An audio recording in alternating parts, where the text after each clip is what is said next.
Important question है। देखिए, Oersted ने अपने एक्सपेरिमेंट में ये तो बता दिया कि एक ऐसे वायर के कारण कि जिसमें करंट फ्लो हो रहा हो उसको बोलते हैं हम धारावाही चालक। जिस तार में करंट फ्लो हो रहा हो, वैद्युत धारा प्रवाहित हो रही हो, ऐसी चीज़ को क्या बोल रहे हैं हम? धारावाही चालक।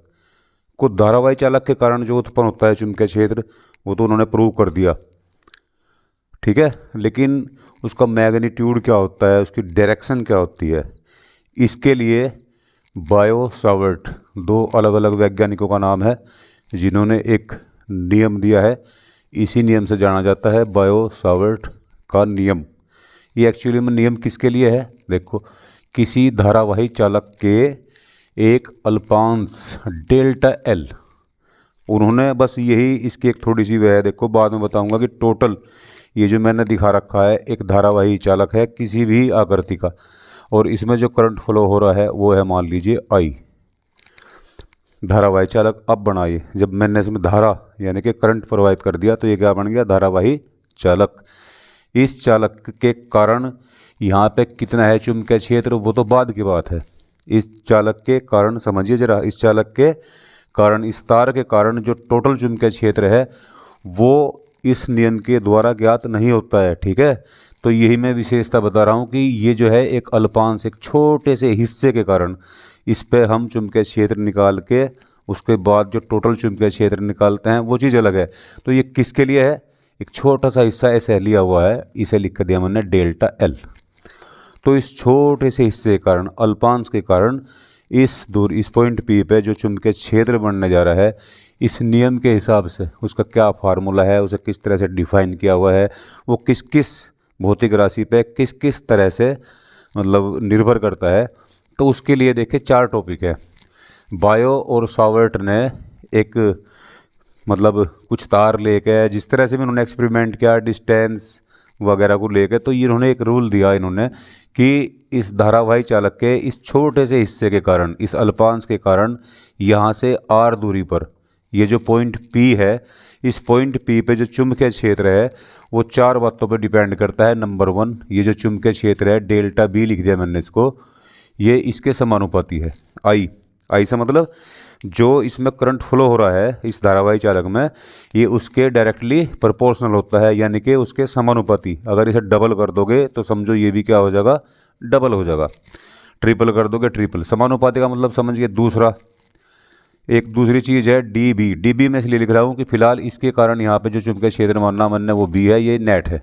इस चीज़ को क्या मानेंगे हम? नेट। तो ये कैसे निकलेगा ये तो बाद की बात है। फिलहाल डी बी या डेल्टा बी जो भी आप मान लो, इस अल्पांश के कारण यहाँ पे जो चुंबकीय क्षेत्र है डेल्टा बी, नंबर 1 चालक में प्रवाहित धारा के समानुपाती है। नंबर 2 खुद इसकी लंबाई के समानुपाती है। ये जो डेल्टा एल किस लंबाई का हम ये लेके चले हुए हैं तो इस पे भी डिपेंड करता है। तो चालक की लंबाई, चालक पे जो अल्पांश लिया हुआ है, अल्पांश की लंबाई के क्या है? ये समानुपाती। और थर्ड, ये थोड़ा सा स्पेशल रहेगा आपके लिए, डेल्टा बी समानुपाती है साइन थीटा। तो मैं देखो अभी थीटा दिखा रहा हूँ यहाँ से, फिर साइन थीटा क्या है वो समझ जाओगे आप।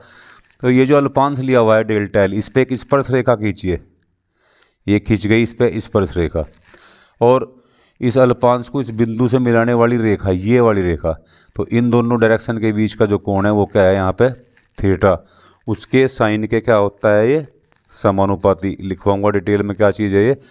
थीटा चीज़। और नंबर 4 क्या बताया इसने कि ये जो चुंबकीय क्षेत्र है ये भी सेम एक पॉइंट चार्ज के कारण वैद्युत क्षेत्र जैसे दूरी के वर्ग के समान व्युत्क्रमानुपाती होता है। तो ये भी इसने बताया कि ये आर के स्क्वायर के क्या होता है? व्युत्क्रमानुपाती होता है। तो ये 4 अलग अलग समझिए इसके हिस्से हैं बायो सावर्ट के नियम के, और आपको थ्योरेटिकल करके ही लिखने पड़ते हैं। बहुत सिंपल है। थ्योरेटिकल क्या लिखना आपको? किसी धारावाही चालक के एक अल्पांश डेल्टा एल के कारण उससे आर दूरी पर ऐसे लिख दो, उत्पन्न चुंबकीय क्षेत्र या चुंबकीय क्षेत्र की तीव्रता नंबर 1 चालक में प्रवाहित धारा के समानुपाती होती है। ओके, चालक पर जो अल्पांश लिया हुआ है सीधा यही बोल दो कि अल्पांश की लंबाई के समानुपाती होती है। अल्पांश पर खींची गई स्पर्श रेखा तथा स्थिति बिंदु को मिलाने वाली रेखा के बीच के कोण के साइन के समानुपाती होती है। ध्यान दो, अल्पांश पर खींची गई स्पर्श रेखा तथा अल्पांश को स्थिति बिंदु से मिलाने वाली रेखा के बीच बने कोण की ज्या के समानुपाती होता है और अल्पांश से बिंदु की दूरी के वर्ग के व्युत्क्रमानुपाती होता है। तो थ्योरेटिकल में बायो सावर्ट का नियम ये हो जाता है। 4 चीज़ों पर डिपेंड करता है। तो यहाँ पे हम इस अल्पांश के कारण डेल्टा बी जब निकालते हैं तो डेल्टा बी 4 चीज़ों पर डिपेंड करता है, delta L sine theta upon R square. ये तो रूल है, नियम है। अब अगर हम एक इक्वल का निशान लगा दें इसमें तो एक नियतांक हमेशा आता है फिजिक्स में। तो यहाँ पे जो नियतांक है वो है म्यू नोट अपॉन 4 पाई और I D L sine theta upon R square जो है वो आपका ये हो गया।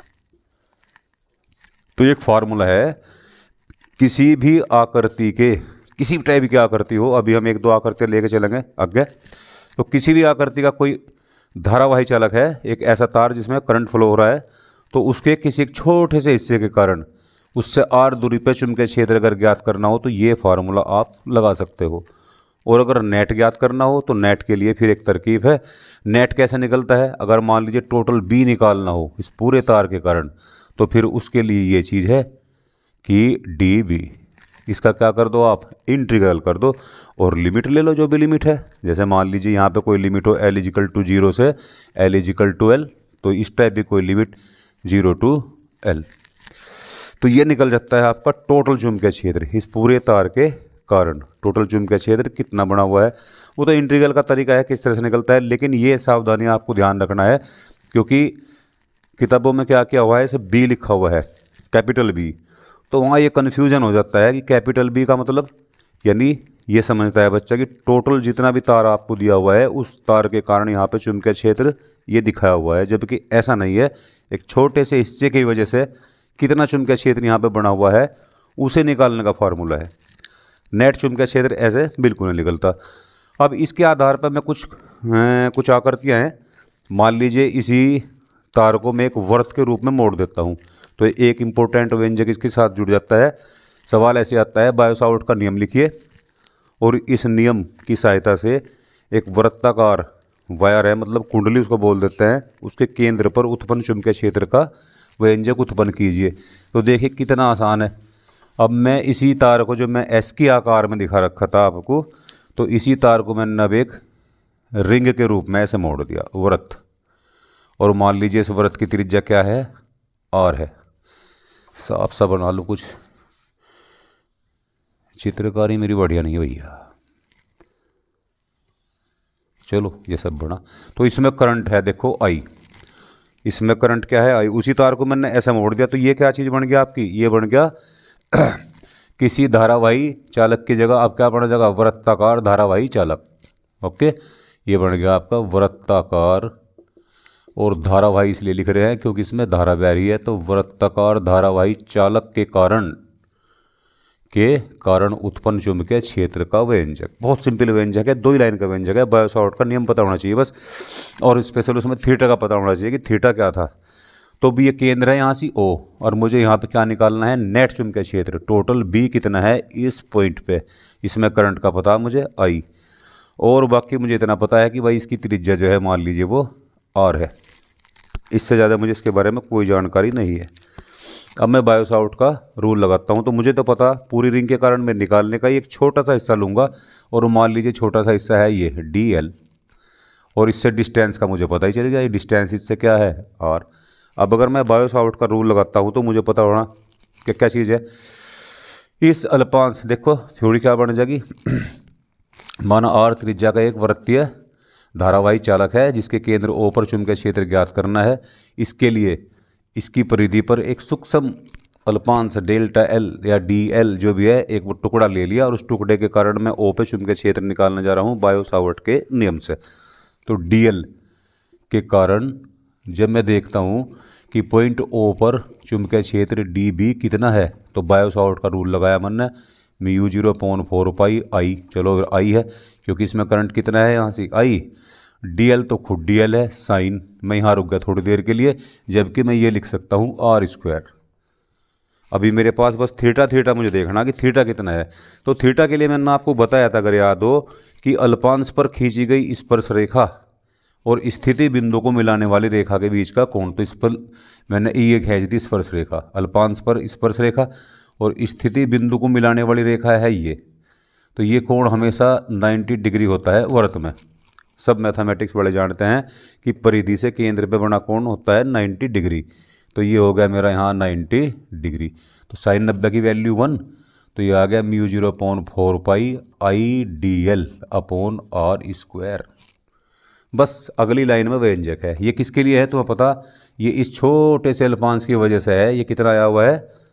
dB μ0/4 pi IDL upon R। dB is equal to μ0/4 pi IDL upon R square. मैंने बताया था नेट निकालना कितना आसान है। इंटीग्रल की सहायता लेते हैं और एक लिमिट मान देते हैं। तो मैं इस पॉइंट को देखो, ये पॉइंट 0 से स्टार्ट हुआ और जब यहाँ आते हैं वापस इस तरह से, तो लिमिट हो जाएगी 0 से 2 पाई R। ये पूरी परिधि कितनी है? 2 पाई R। तो O पर अगर मैं कहता हूँ कि नेट B बताओ कितना है, तो आप समझिए लिमिट 0 से 2 पाई R और ये लिख दिया मैंने dB। समझो आ गया। ये है इतना सा तरीका, समझ गए होगा आप। सिंपल चीज़ है कि मैंने क्या किया, इस पूरे के पूरे तार के कारण निकालना है मुझे, जो वृत्त के रूप में मोड़ रखा है उसके केंद्र पे। डिस्टेंस का पता है R। तो एक सूक्ष्म क्षेत्रफल लिया, क्षेत्रफल बोल रहा हूँ, सूक्ष्म लंबाई ली मैंने इसकी एक DL, और उसके रीजन मैंने निकाल दिया ये डेल्टा B या dB। अब जब मैं नेट निकाल रहा हूँ तो मेरा सीधा सा बात है, मैथमेटिक्स है, तो B निकल गया मेरा। और B में मैंने बताया आपको लिमिट है मेरी 0 से 2 पाई R और यह है dB। अब मैं dB की वैल्यू जैसे ही पुट करता हूँ, लिमिट 0 से 2 पाई R और ये होगी मेरी μ0/4 pi IDL upon R square.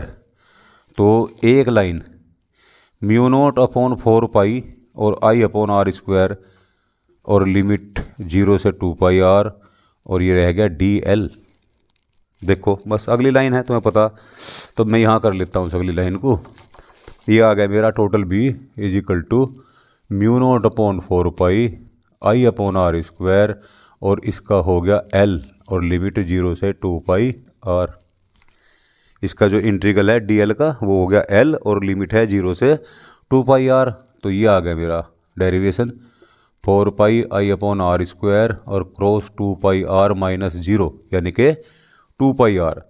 तो μ0 देखो R स्क्वायर में से एक R खत्म हो गया और इससे एक 2 खत्म हो गया, तो μ0 I upon 2R total B के लिए डेरिवेशन। सिंपल है। पहले एक अल्पांश के कारण निकाला और तुरंत एक लिमिट लेकर क्या कर दिया, इंटीग्रल कर दिया, ये आ गया। एक छोटी चीज़ हो रहा है, अगर उसमें n फेरे हों, ये तो एक फेरा है, अगर इस तरह से उसमें कितने n फेरे कर रखे हों इस तरह से कुंडली में, तो फिर क्या होता है, n गुणा हो जाता है बस। तो यदि कुंडली में n फेरे हों, जो वृत्ताकार लूप है, अगर उसमें कितने फेरे हों, n फेरे हों, तो समझिए B की वैल्यू क्या होगी, बस n गुणी होगी n μ0 I अपॉन 2R। इसको ऐसे लिख दें μ0 n I अपॉन 2R। ठीक।